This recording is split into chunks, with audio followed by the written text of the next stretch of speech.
You have an organization that you're doing that's working with filmmakers and writers and that type of thing, and some amazing stuff is going to come out of that. Just give a quick plug for that, and the name of it, and what you're doing with it. Well, Riddle Buster Seminars is something I've developed with my partner, Professor Babette Buster from the USC Film School, because we think the importance of essentially giving people a deeper understanding of cinematic language and story structure is essential to appreciating film, grading film, writing for film.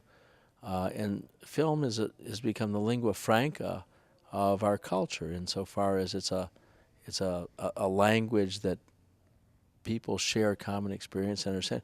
Look, people are mostly ignorant of sacred literature. They're increasingly ignorant of philosophy, certainly theology. They're biblically illiterate. They don't know history.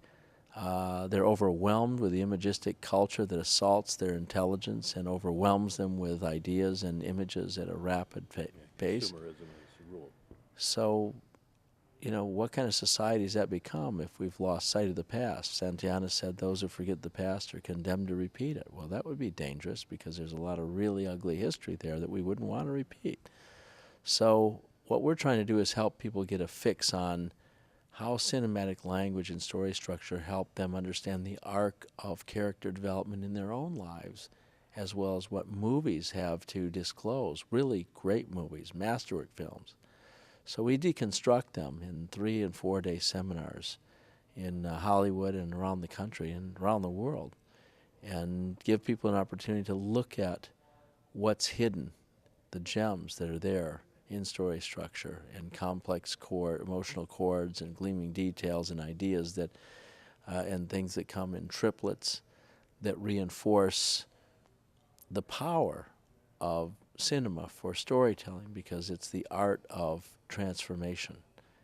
And in that sense, we learn a lot about our own lives when we see good films. And if that's where we're going to get our cues about what life means, we may as well try to find films that are not only well made, but are truthful in their assessment of the human experience. And that's our ambition. Wouldn't that be great?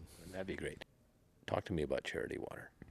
Oh, man, what an exciting journey that's been to have gotten this cryptic email from a guy, I don't know, it's been 5 years now, from my friend Scott Harrison, who I didn't even know at that time. Now we've become friends, and he's a wonderful, wonderful guy. And I got this cryptic email. He says, "Do you have time for lunch? I promise it won't be boring." And at that time I was in Switzerland, and I said, "Listen, I'm in a village in Switzerland. If you can find me, I'm buying lunch."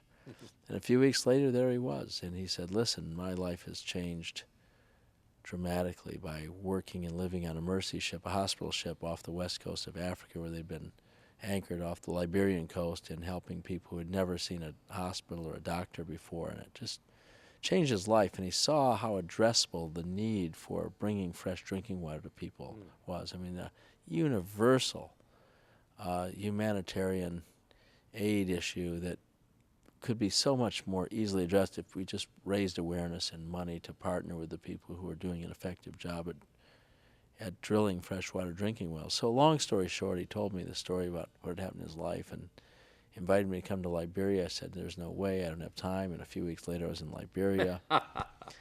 And it was a life-changing experience. And then it all got started, and now it's bringing fresh water to people in 17 nations around the world, and it's really educating and motivating people to participate in the process. So it's Scott's journey, and to be a part of it, we have a wonderful board, and we have a great staff, and that's been a really exciting adventure to see Charity Water grow and take off. And that raises all kinds of new challenges, monitoring sites and developing the right partnerships and continuing to grow something that's got so much significance is